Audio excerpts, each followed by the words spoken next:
afternoon. Ayan. Mag-vlog tayo guys. Vlogging while walking tayo guys. Kagagaling ko nagsundo dito sa alaga ko.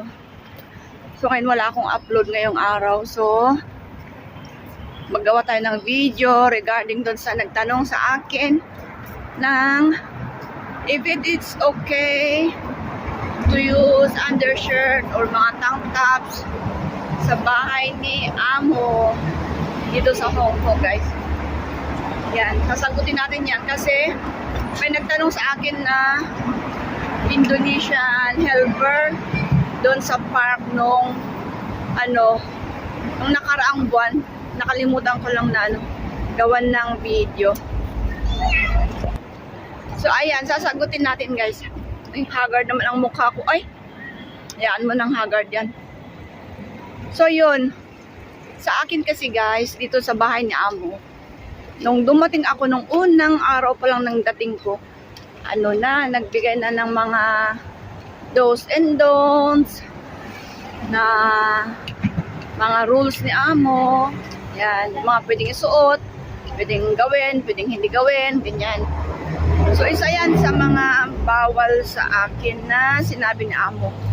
Yung magsuot ako ng sando sa loob ng bahay kasi alam mo na mga amo daw dito na babae, mga selosa. Kaya ayaw nila yung mga katulong na nagsusuot ng mga sando, ganyan. Mga shorts, yung mga shorts na masyadong maiksi. Nakita na yung halos kita na yung mga kuyukot. Yan, bawal yan guys.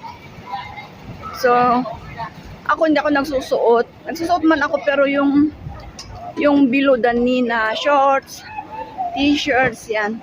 Kaya pagdating ng summer guys, kahit init na init ka na sa suot mo, tiisin mo kasi bawal nga talagang magsuot ng sando. So, ayun.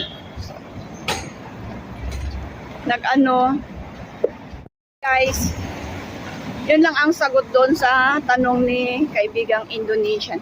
Kasi siyempre sila nakabalot lang. Lagi yan, kahit nasa loob ng bahay, balot na balot sila. Sa ating mga Pinoy kasi, nakikita nila na mga nakasando, kahit deo, naka-spaghetti straps, yan. Diba? So yan ang tanong niya sa akin doon sa park nung nakaraang buwan yun. Nag-day off ako. So yan. At saka depende sa amo yan guys. Pag ang amo mo ay westernized, mga puting amo, okay lang yata sa kanila. Pero sa mga amo na Chinese, karamihan yan hindi pwede. Yan lang. Yan na lang guys ang ating sagot sa mga tanong nila. Thank you for watching. Bye-bye.